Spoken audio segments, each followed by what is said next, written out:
بسم الله الرحمن الرحیم. د نن ویډیو جاپان باره کې ده. زموږ چینل باندې ون کنټری ون ویډیو پلی لیست دی. نه هغې کې نن د جاپان نمبر دی. ګورو چې د جاپان د تاریخ باره کې د جاپان نن سبا په دنیا کې څه حیثیت دی، سیاسي نظام یې څنګه دی او معیشت یې څنګه دی. نو دې باره کې یو څو خبرې کوو. نو جغرافیه خو داسې ده، جغرافیکل لوکیشن چې جاپان د ایشیا ملک دی او جاپان چې کوم ځای کې دی نه هغې ته مشرقي ایشیا وایي، ایسټ ایشیا کې دی. او ورسره دا یو خبره ده جغرافیکلي چې د جاپان په څلورو کې درې سي علاقه چې کوم ده دا غرونه دي. او ورسره بله دا ده چې جاپان په زرګونو باندې جزیرې دي، د هغې نه جوړ دی. دا لکه د پاکستان په شان یا زموږ د افغانستان هندوستان په شان ملک نه دی ګینې چې ټوله بس یو ځای کې دی، بلکې دا په زرګونو باندې جزیرې دي. څه پکې غټې جزیرې دي، څه وړې جزیرې دي، د هغې نه جوړ دی.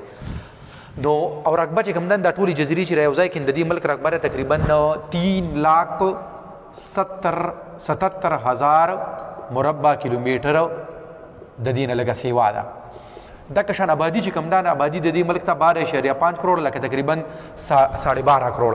د جاپان په آبادۍ لحاظ سره هم ډېر عجیبه دی، لکه څنګه چې زمونږ پاکستان او د دې ملکونو آبادي کال په کال سیوا کېږي او بلکې تیزۍ سره سیوا کېږي.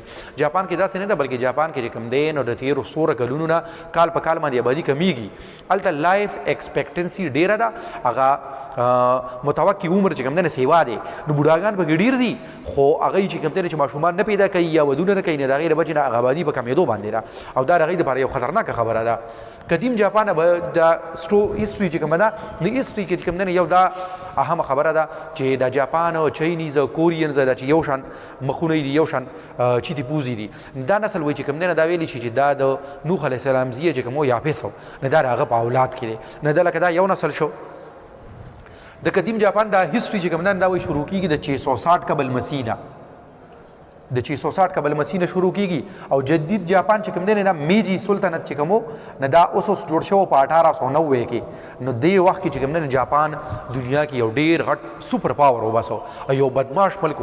لکه تاسو د دې اندازه ولګوئ چې په دې زمانه کې وایي لکه د نن نسل یو نیم سل کاله مخکې جاپان دومره غټ طاقت و چې روس له دې شکستونه ورکړي وو. د چین ډېره غټه علاقه د دوی په قبضه کې وه. او چې کله په دویم جنګ عظیم کې ورلډ وار 2 ته راغې نو برطانیه چې هغوی به د دنیا سوپر پاور و او سن نیور سیټ ان اور امپایر خبره به کوله. هغه برطانیې نه د هغوی برما قبضه کې ونه جاپان په برما باندې حمله وکړه.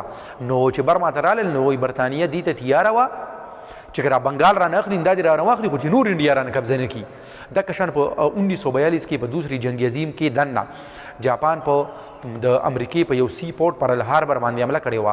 هغه پرل هاربر چې کوم دی نو هغې کې ډېر زیات جهازونه تباه کړي او ډېر زیات په سوونو باندې خلک یې فوجیان یې امریکې له چې کوم دی نه قتل کړي. نو امریکا د هغې په ریکشن کې چې کوم دی نه دوسری جنګ عظیم ته راغلې وه او بیا 3 کاله پسې په دوی باندې اټم بم یې غورځولې وې.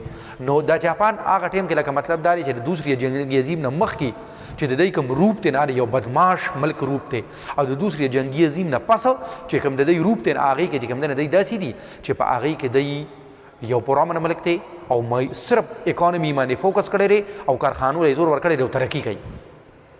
دارالحکومت چې کوم دی نه ټوکیو دی او ټوکیو صرف دارالحکومت نه دی بلکې دا د دوی چې کوم دی نه د ټولو نه غټ ښار هم دی او دا د دنیا نه ټولو نه غټ ښار دی ځکه چې د ټوکیو آبادي وایي تقریبا 3.5 کروڑه ده. نو دنیا کې داسې یو ښار نشته چې د هغې آبادي د 3 کروڑو د پاسه یا 3 کروڑ. نو دا ده سیاسي نظام د دې ملک څنګه دی. نو سیاسي نظام دلته کې آئیني بادشاهت دی.